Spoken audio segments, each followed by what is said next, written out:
It's really predicated on, and I've said this before, it's not about running the wrong play quickly. It's about running the right play against the look presented as quickly as we can. So there's some games where we can line up and play at the pace we want to play, which was as fast as possible. And there's some games, where we're going to have to utilize some of our different tempos. So to me, the number of plays run in a game, is secondary to the points we score and the times we're able to protect the football. James mentioned there's a little bit of a competition for that number 2 running back Yep. spot between Andre and Mark. How important is that? Having a guy behind Saquon who can fill in that. No, it's for the amount of times that we plan to run the ball and the things that our tailbacks can do at any position where you can develop depth and you can develop talent. And we talk about a next man in philosophy. If somebody's out, the next person in is going to do as good or better of a job as the person they replace. So, not just Andre and Mark, but the guys coming in as well.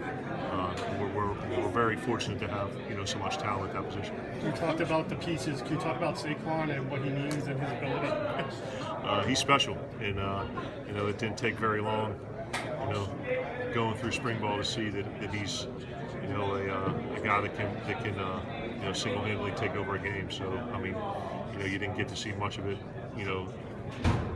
from a live perspective, but he's done a fantastic job this spring. Seed Blacknall's a guy that's turned a lot of heads this spring. Yeah. What are your impressions of what he's doing? Fantastic work ethic. He's really committed to the process, and he's matched his physical skill set. A big, strong, athletic guy who can run. I don't know that he had more than 5 drops the entire spring, and found a way to make a play when the ball went his way. He was able to do great on plays where he needed to get separation on them underneath routes, and when we threw it over the top, he's able to run by people. So I think he did a good job, with all aspects of the receiver position. Did a great job blocking as well.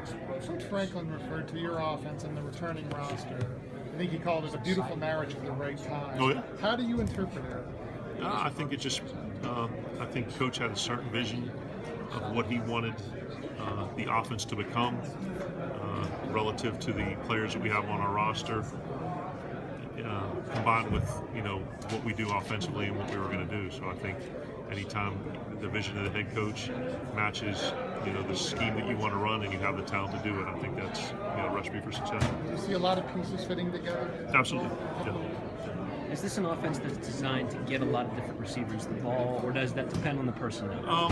I don't think it happens by design. I think it's probably more of a natural occurrence that, in our pass game, we're going to, sound simplistic, we're going to throw the ball to the open guy. So our quarterback is reading coverage, and based on what the defense does, we're going to have a progression read. And, if someone's taking away a certain receiver, the ball's going to go the other way. And I think it's complementary with our run game. So it's not always by design, but for the past 4 years, it's kind of worked out that, the ball has been spread across the slot, the 2 outside guys, the tight end and the running back. Kind of going off of that, I think Trace is 18 and 19 at one point in this game really? or something along those lines. Obviously, that's hard to do regardless of the system, but how much does it really just come down to decision making, and that throw is going to be there if he's making the right reads rather than having to have him throw through windows and what have you? No, once again, I think it goes back to their preparation and how much all the guys have committed to learning the offense. And if you just look historically, our past 4 years of Fordham, I think we were 67%. The 2 years before that, close to 70, and I believe above 60 the year before. So it's very much a system where if the quarterbacks are able to, diagnose the coverage, know where we need to go with the ball, and throw on footwork, that you're able to throw for a high percentage. Does that alleviate some of the growing pains when you have to put a new quarterback in? I don't think it alleviates it necessarily. It's just a challenge for the guys to know. If I know where to go with the ball, generally we're going to find a way to get people open.